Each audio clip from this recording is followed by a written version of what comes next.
Aitäh, et nüüd ma püüan siis natuke rääkida sellest, et ilusad toredad plaanid on valmis tehtud ja mis siis edasi. Et pahatihti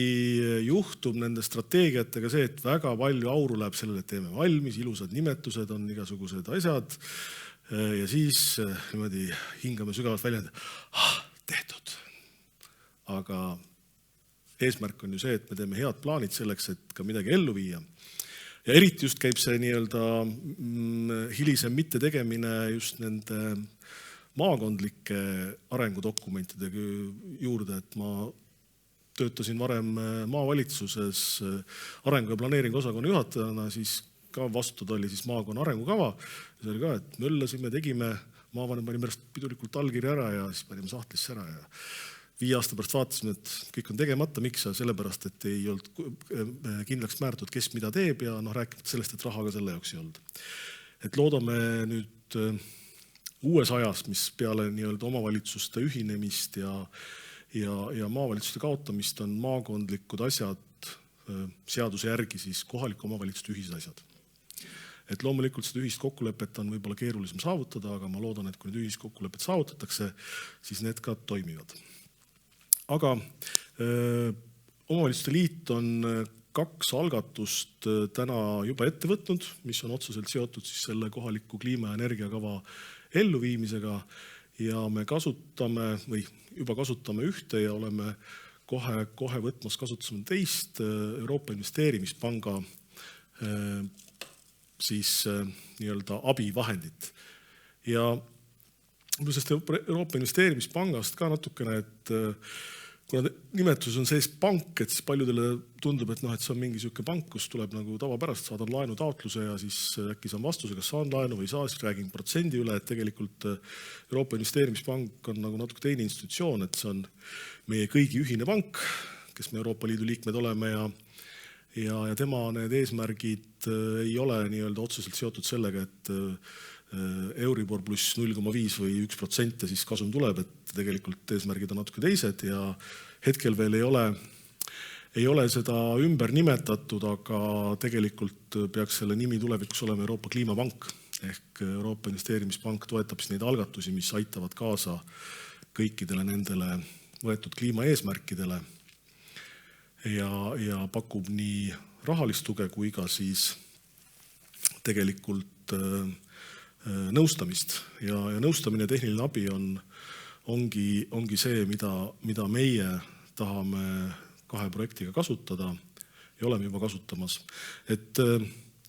võib-olla jällegi nende maakondlike asjade elluviimisel on see, et enamus maakondi ja omavalitsusi on üsna usinad igasuguseid siseriiklikke ja ka siis nii-öelda Eestile juba eraldatud struktuurifondide kasutusele võtmisel, et kuna selleks on infot rohkem, võib-olla taotlemine ka mugavam, mitte lihtsam, aga vähemasti siis ta on eestikeelne ja rohkem on sellega kogemust, aga kõik erinevad Euroopa Liidu nii-öelda jagatavad vahendid, mis tulevad nii-öelda otse Brüsselist, et nende kasutusele võtmisele me oleme oluliselt nagu vähem aktiivsed, et kas või seesama, millest ma viitasin oma avaettekandes, et ma tegelen Horizon 2020 projektiga, siis tegelikult ega ühtegi teist Horizon 22 projekti maakonnas ei käigi, eks. Et see ongi tegelikult reaalsus, et ja seda, me peaksime neid rohkem kasutusele võtma, need meetmed ei ole küll sellised võib-olla, kus antakse nii-öelda kotiga raha ja tee, mis tahad, et seal on nagu natukene teised võib-olla eesmärgid, aga seest neid on palju, nad on nagu erinevateks tegevusteks ja eelkõige, mis puudutab nüüd õiglase ülemineku piirkondi, siis kas või seesama target on just suunatud siis nendele süsiniku intensiivse majandusega regioonidele, milleks ka Ida-Viru maakond on ja komisjon siis läbi Euroopa Investeerimispanga annab selleks siis nõustamistoetust et aidata kaasa siis puhta energiatõhususe projektide väljaselgitamisel, ettevalmistamisel ja siis laiemalt toetada õiglast üleminekut. Et me otsustasime seda Targeti nii-öelda mehhanismi või abivahendit kasutada ja ta on meil hetkel toimimas ja oleme kokku leppinud, et siis me seda Targeti nõu või ütleme siis Targeti mehhanismi abil saadavat nõu kasutame 4 asjaks põhimõtteliselt. Esimeseks on siis taastuvenergia kogukonna ehk tegevusmudeli väljatöötamine Tudulinna näitel, et see on tegelikult jällegi seotud nüüd nende kliimaeesmärkidega ja kommunikatsiooniga, et kui meil oli siin mõni aeg tagasi ministeeriumis üks nõupidamine, kus kommunikatsiooniinimesed istusid ümber laua ja siis Riigikantselei kommunikatsiooniinimesed tunnistasid, et rohepööre on muutunud mõnedes Eesti piirkondades sõimusõnaks. Et kui Ida-Virus ütled rohepööre, siis kõik ütlevad, põlevkivisektor pannakse kinni, töökohad kaovad ära. Kui ütled Lääne-Eestis, kõik kohad ehitatakse tuulikuid täis, jälle halb. Ütled Lõuna-Eestis või Kagu-piirkonnas, jah, rohepööre enam ei saa metsa lõigata, et pannakse puidutööstus kinni. Ja siis nendest, ma sain aru, et me mõningas kommunikatsioonis üritame sõna rohepööre vältida, et ütleme hundi asemel susi või võsavillem, et see on päris, tegelikult on ju see, et rohepööre, mis ta tähendab, eks ju, et rohepööre tähendab seda, et majanduskasv, uued võimalused, laias laastus linnapiirkondade tähendab seda, et õhk saab puhtamaks, kuna nii-öelda transporti on vähem ja transport on puhtam, majad saavad korda, maksame väiksemaid arveid, sisekliima on parem. Maapiirkondadel on see, et me saame ise osaleda selle energia tootmisel ja see energia tootmine, ta ei ole ainult ju see, et paneme tuuliku püsti ja toodame sellega raha või päikesepargi, vaid tegelikult see koht, kus on energia, seal on võimalik ka muid asju arendada. Et paljud sellised väikesed kohad on, seal enam ettevõtlust ei olegi, aga kui seal tekib näiteks kriitiline kogus juba taastuvenergiat, mis on mõistliku hinnaga koha peal kasutada, siis see loob võimalused täiesti ka ettevõtluse arenguks ja just seda me siis Tudulinna näitel proovime analüüsida, et seal on nagu erinevad osapooled praegu ümber laua ja loodetavasti me koostöös siis konsultantidega suudame mingisuguse mudeli paika panna, mida on võimalik skaleerida teistesse maapiirkonna väikeasulatesse, kus on tegelikult ruumi. Näiteks Tudulinna puhul seal on endised mingid kolhoosi töökoja ja tootmishoonete alad, et mis ei ole üldse kasutusel, mingit mõju ei ole, saame päikesepaneele teha, kõrval on võimalik tuuleenergiat toota, kõik sellised asju. Et see on tegelikult see, mida väga see taastuvenergia kogukonnad, see on üks väga suur moesõna Euroopas, et väga loodetakse sellele, lõunapoolsed riigid on nagu rohkem teinud, meil vähem, et võib-olla kõige paremad näited ongi tegelikult ju Taanist, et kus Osoon tegi pika saate ka, et ikkagi kohalikud inimesed selgitasid, et nii kaua oli jah, need tuulik oli kole, kui sõidad mööda, et see on mingisuguse seal suure ettevõtte, nii nagu meil on, et sõidad, ma ise näiteks Lüganuse vallas, et sõidad mööda, et näed, et siin on nagu Enefiti tuulikud, seal on Sõnajalgade tuulikud, eks ju, mis mul sest, eks ju, aga kui sõidad mööda, et minu tuulik, iga aasta nii palju, hoopis teine asi. Et me peamegi selleni jõudma, et tulevadki energiakogukonnad, kes ütlevad, näete, et me toodame ise, teenime raha, arendame ettevõtlust, et see ongi rohepööre.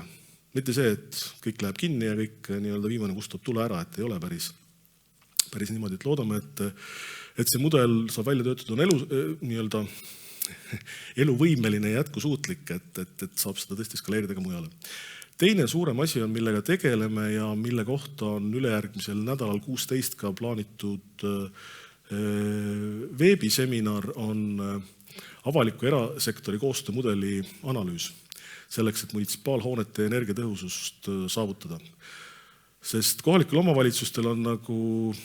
see vajadus olemasolevad hooned energiatõhusust muuta nagu äärmiselt suur. Vahendeid loomulikult selleks ei ole. Ja isegi kui täna pakutavad vahendid, milleks on siis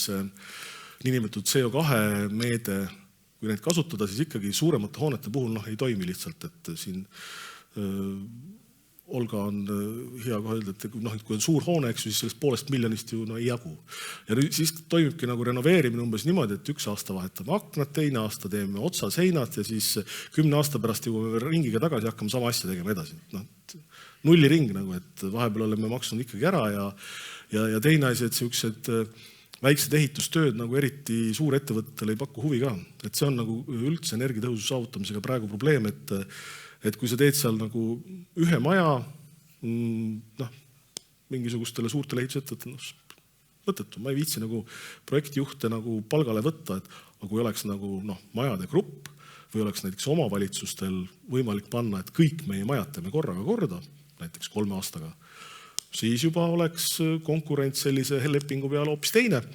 Aga siin tuleb vastu see, et raha ei ole, laenu võtta ka ei saa, tuleb vastu, et me püüame siis nii-öelda koostöös konsultandiga ja ka Rahandusministeeriumiga, et kas on mingit võimalust seda PPP mudelit teha, mida kahjuks võib-olla Eestis on natukene sellise halva maiguga seoses nende Tallinna koolidega, mis kunagi tehti, aga tegelikult on nagu mõte olemas ja Euroopas on hästi laialt levinud see nii-öelda seda on energiateenus või selline asi, et seda tehakse. Et me oleme ka ju osa Euroopast, et me ei saa nüüd öelda,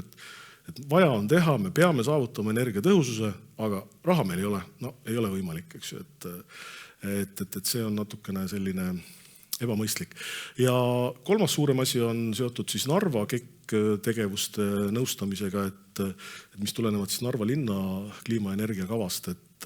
seal on meil veel täpne tööfookus kokkuleppimisel. Ja lisaks sellele Targeti raames me ka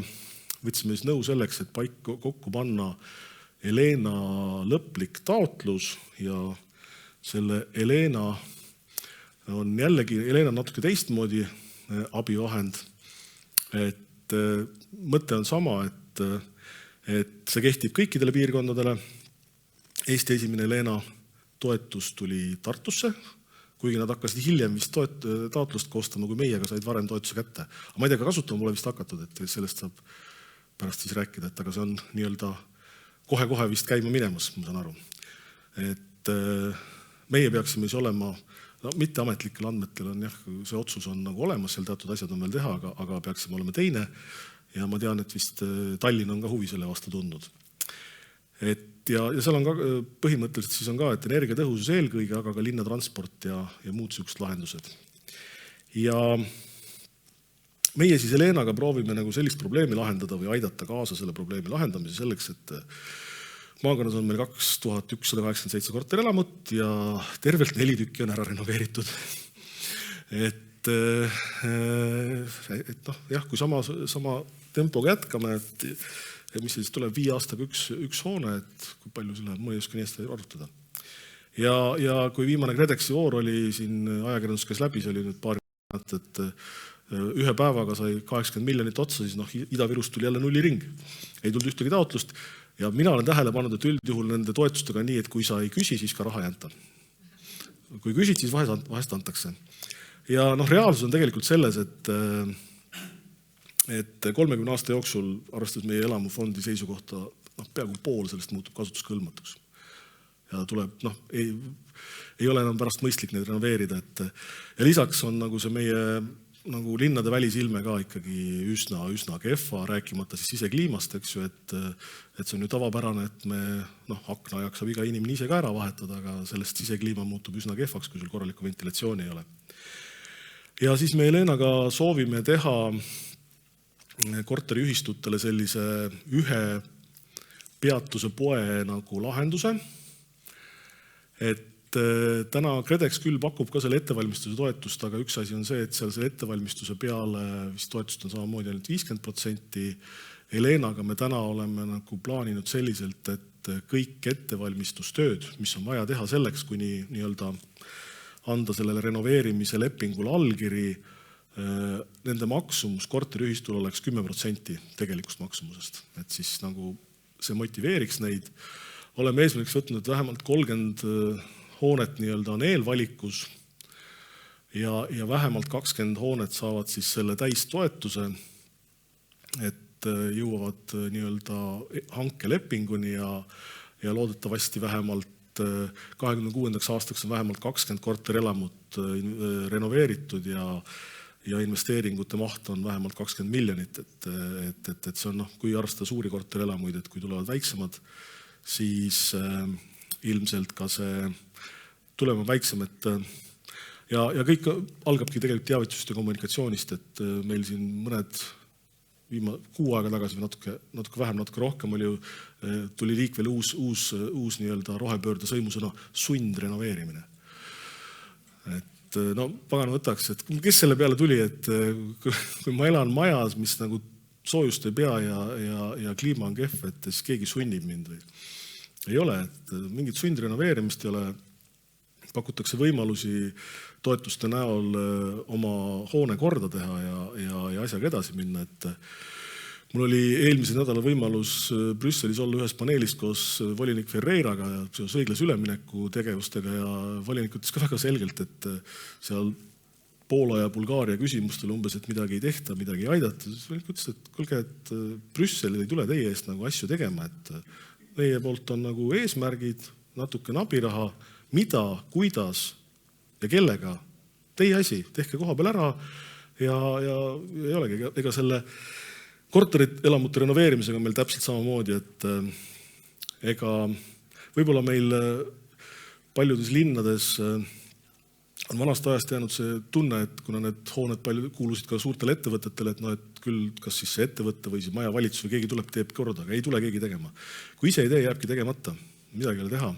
Ja ega Helenaga ka me ei suuda mingit mängu muuta, et mis see siis tähendab 1%.